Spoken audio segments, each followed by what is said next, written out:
Grâce à la vache Villarde et au bleu du Vercors Sassenage, les éleveurs du territoire vont faire briller leur territoire à Paris pendant 3 semaines. Un événement auquel vont également participer des graines d'éleveurs. À la préfecture de l'Isère, ce vendredi matin, les services de l'État réaffirment leur volonté de renforcer les moyens pour lutter contre la délinquance. Et alors que les vacances de la Zona débutent ce vendredi soir, l'inspecteur d'académie fait le point sur la rentrée 2025 dans le premier degré. Il y aura beaucoup moins d'élèves. Bonsoir à toutes et à tous, ravi de vous retrouver dans ce JT du vendredi 21 février 2025. Du lundi au vendredi à partir de 18h, l'essentiel de l'actualité du Grand Grenoble. Du plateau du Vercors à la plus grande ferme de France, bleu du Vercors Sassenage, miel Saint-Marcelin ou encore noix, bière ou chartreuse. Sans oublier chevaux, barracans et vaches Villarde. Cette année encore, de nombreuses productions iséroises participent au Salon de l'Agriculture qui s'ouvre samedi, porte de Versailles à Paris. Des jeunes vertacomicoriens montent à la capitale pour présenter la production agricole locale. Maxime Sonnen. Le Vercors, sa beauté, sa biodiversité et son savoir-faire local qui se transmet de génération en génération. Des atouts uniques qui lui offrent une place de cœur au Salon de l'Agriculture depuis 10 ans. Un dynamisme que l'on peut retrouver chez tous ces agriculteurs, comme ici, à la ferme des Quatre Vents. Tous les ans, le Vercors est présent sur le Salon de l'Agriculture. Et il faut savoir que c'est la race Villarde qui nous ouvre les portes du salon. C'est grâce à elle qu'on a un stand dans le hall 1. Et on monte avec tout ce qui va autour, avec l'AOP bleu du Sassenage Vercors et le parc naturel aussi. Les vaches de Sylvain permettent de fabriquer le fameux bleu du Vercors Sassenage, l'un des fromages AOP les moins produits de France, seulement 500 tonnes par an. Mais les stars qui rendent le massif si unique, ce sont surtout ces bovins de la race Villarde-Lans, reconnaissables à sa robe blonde, qui avait pourtant bien failli disparaître dans les années 70. C'est une race à petit effectif et aujourd'hui on compte près de 500 femelles. Donc c'est une toute petite race et les éleveurs du territoire travaillent actuellement pour augmenter les effectifs et faire en sorte que cette race soit utilisée davantage sur le plateau du Vercors et ailleurs. Même les jeunes mettent la main à la pâte, notamment grâce à l'association des graines d'éleveurs du Vercors. Grâce à elle, 4 enfants d'agriculteurs désireux de reprendre la ferme de leurs parents accompagnent cette année le cortège pour défendre le futur de leur patrimoine. C'est grâce à ces vaches qu'il y a des gens qui mangent du fromage ou qui mangent de la viande. C'est grâce à ces vaches qu'il y a des beaux prés. Et donc en fait, nous, on est des jeunes qui sont tellement passionnés par l'agriculture qu'on a envie qu'elle évolue et on n'a pas envie qu'elle s'arrête. Donc c'est vrai que les gens sont assez fiers quand ils voient des enfants faire ça, mais c'est vrai que ça nous tient vraiment à cœur. L'association, composée d'une trentaine de jeunes de 6 à 18 ans, a organisé des bars à lait et des ventes de crêpes toute l'année pour financer le voyage. Celui des enfants, bien sûr, mais également celui de 2 veaux, amenés spécialement pour que les graines d'éleveurs puissent présenter des bêtes à leur taille. Alors, elle s'appelle Victoria, elle a 3 mois. Sa mère, c'est... Sa mère, elle s'appelle Charlie. On va monter à Paris pour la présenter au Salon de l'Agriculture. Je suis content, je suis excitée et j'ai hâte. Du fromage, des enfants, des vaches et des sourires, les amoureux du Vercors ont de quoi se lécher les babines. D'autres vaches à retrouver dans les rues de Grenoble à l'automne prochain, annulées en 2024 officiellement en raison de la fièvre catarrhale. La descente des alpages sera de retour en 2025 le 11 octobre. C'est une autre époque. Pendant que la chartreuse fera le show en version Morito au Salon de l'Agriculture, c'est une bouteille d'un autre style estimée entre 15 000 et 20 000 euros qui sera vendue aux enchères mardi par la maison de vente Agut à Neuilly-sur-Seine. Parmi d'autres breuvages exceptionnels, le lot 298, c'est donc cette bouteille de chartreuse jaune fabriquée dans la distillerie du Monastère, datant de la première période de mise en bouteille répertoriée entre 1840 et 1869. L'étiquette est abîmée mais lisible et le flacon de la Reine des Liqueurs montre un bel état de conservation. Seules quelques dizaines de bouteilles subsistent de cette époque. L'une de ces bouteilles est visible aux caves de Chartreuse à Voiron. Un jeune homme de 17 ans arrêté mercredi à Renage pour port d'armes s'est accusé d'avoir la semaine dernière au village olympique de Grenoble lancé une grenade dans un bar associatif, ce qui avait fait 15 blessés dont 6 graves. Mais l'adolescent s'est ensuite rétracté lors de sa garde à vue. Il restait cet après-midi entendu pour tentative de meurtre en bande organisée pour l'ensemble de ses déclarations sur des faits criminels auxquels il aurait participé ces derniers mois dans l'agglomération grenobloise. Des informations que n'ont pas souhaité confirmer officiellement les participants de la présentation du plan d'action départemental de restauration de la sécurité du quotidien ce matin à la préfecture de l'Isère. Étaient présents aux côtés de la préfète, la procureure adjointe et les responsables de la gendarmerie et de la police nationale, soucieux de présenter une offensive commune alors que les actes de violence se sont multipliés ces derniers mois sur le territoire en lien avec le narcotrafic.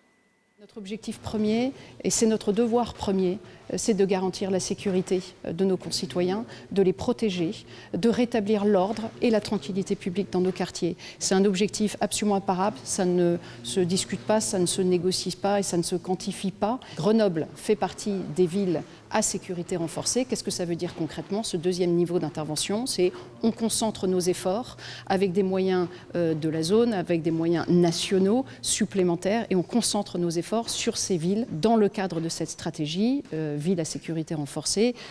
3 axes, 3 objectifs majeurs, le démantèlement des filières, le déploiement de tout l'arsenal administratif pour pouvoir atteindre nos objectifs et l'augmentation et la présence durable sur la voie publique de nos effectifs de police. Et à partir de là, une méthode, effectivement des renforts.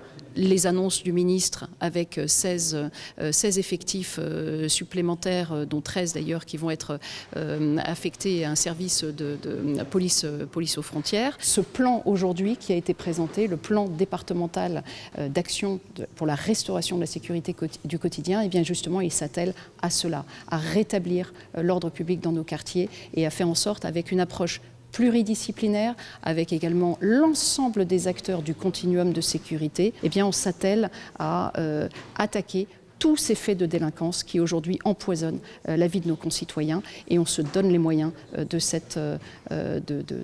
l'atteinte de cet objectif. Au lendemain de l'attaque contre la bibliothèque Chantal Mauduit des quartiers Mistral-Auclair, à quelques dizaines de mètres de là, jeudi, une partie des enseignants du collège Aimé Césaire étaient en grève. Ils veulent alerter sur le climat de violence auquel ils ont régulièrement à faire face dans l'établissement. Des attaques verbales violentes, sexistes et homophobes proférées par certains élèves contre eux, contre des collègues, mais aussi contre d'autres enfants. De transmettre le message que banaliser et faire comme si c'était normal, c'est juste être d'accord avec ça et avec le fait qu'on peut être violent dans un établissement scolaire et on aimerait que ça change en fait. On aimerait évidemment qu'il y ait plus de personnel en vie scolaire, on aimerait qu'il y ait plus de moyens, qu'on puisse avoir des heures allouées pour faire des séances de vie de classe sur la tolérance, sur les différences, sur les compétences psychosociales, comment on peut être en discussion avec quelqu'un avec qui on ne partage pas le même avis. On aimerait pouvoir avoir plus de moyens sur le long cours pour essayer de faire avancer et que tout le monde puisse travailler dans un climat plus apaisé parce qu'il y a des élèves qui entendent ces propos toute la journée et qui sont aussi victimes de ce climat. Ouais, moi j'ai été insultée vendredi dernier, donc on m'a traité de salope après avoir demandé le carnet à un élève. En décembre, moi à la fin d'un cours, je me suis aperçue d'un tag sur le fond de la salle avec mon nom. C'est une pute. Ce que j'ai pu entendre aussi, c'est des collègues qui sont traités de PD, etc. On a un collègue qui a été victime d'une agression verbale là-dessus. Et en même temps, on a des élèves certains qui sont profondément ancrés dans une culture homophobe, quoi. Donc c'est compliqué d'aller leur dire c'est un crime parce qu'en fait, eux, ils ne l'entendent pas. Ce que l'on demande, c'est des renforts en vie scolaire, des surveillants, des moyens supplémentaires en CPE. On demande la création d'un poste de CPE en plus de celui dont dispose le collège et une prise en compte aussi des spécificités sociales du collège qui se trouve quand même sur un sud grenoblois qui est particulièrement fragilisé ces derniers temps. L'inspecteur d'académie pour l'Isère a expliqué ce matin en conférence de presse que le collège Aimé Césaire ne pourrait pas bénéficier de renforts permanents. En revanche, à la rentrée, une brigade flottante, un réseau pédagogique pourra être affecté en fonction des besoins ponctuels. Mais la conférence de presse du DAZEN concernait surtout la préparation de la rentrée dans le premier degré. Moins d'enseignants parce que de moins en moins d'élèves, explique le rectorat. Par rapport aux effectifs, il y a 10 ans, le département a perdu 10% d'élèves. Alors pour cette rentrée, malheureusement pour le département de l'Isère, on a une baisse des effectifs qui est encore importante. On a plus de 1500 élèves de moins à la rentrée prochaine. 19 classes qui seront fermées en balance ouverture et fermeture, en respectant bien sûr des principes qu'on a arrêtés et qui ont été partagés. Aujourd'hui, dans le département de l'Isère, nous avons un repère, ce qu'on appelle le repère d'ouverture et de fermeture de classe, qui est situé à 25 élèves. Dans chaque groupe scolaire de notre département, nous aurons moins de 25 élèves en moyenne pour garantir des apprentissages de qualité, de la petite section de maternelle jusqu'au CM2. On a fait attention aussi à ce qu'on appelle, nous, l'égalité des chances en éducation prioritaire et en ruralité. Et là encore, nous avons dédoublé donc, les classes de grande section CP, CE1 en éducation prioritaire avec des effectifs à moins de 15 et une attention sur les autres niveaux pour pas que les autres niveaux soient alourdis. À la rentrée 2024, le ministère a créé pour l'Isère 103 postes supplémentaires d'AESH. C'est beaucoup. C'est beaucoup. Et pour nous, c'est une partie importante justement du déploiement parce que ça permet d'accompagner mieux les élèves qui sont en situation de handicap. Nous aurons des créations d'emplois d'AESH pour la rentrée 2025. L'académie va également mettre en place en Isère le dispositif Respire pour mieux accompagner les élèves considérés comme hautement perturbateurs, afin, je cite, de les réintégrer dans leur rôle d'élève. Un mot de sport avec le FCG qui n'a pas voulu donner sa part à Dax. Leader du championnat, les Grenoblois avaient mal démarré leur match de Pro D2 jeudi soir face au Dacois. Un match quasi à égalité dans la première période. 2 essais de part et d'autre tout le match, mais plus de coups de pied gagnés pour les Isérois qui se sont finalement imposés 18-29 au terme d'un sacré combat.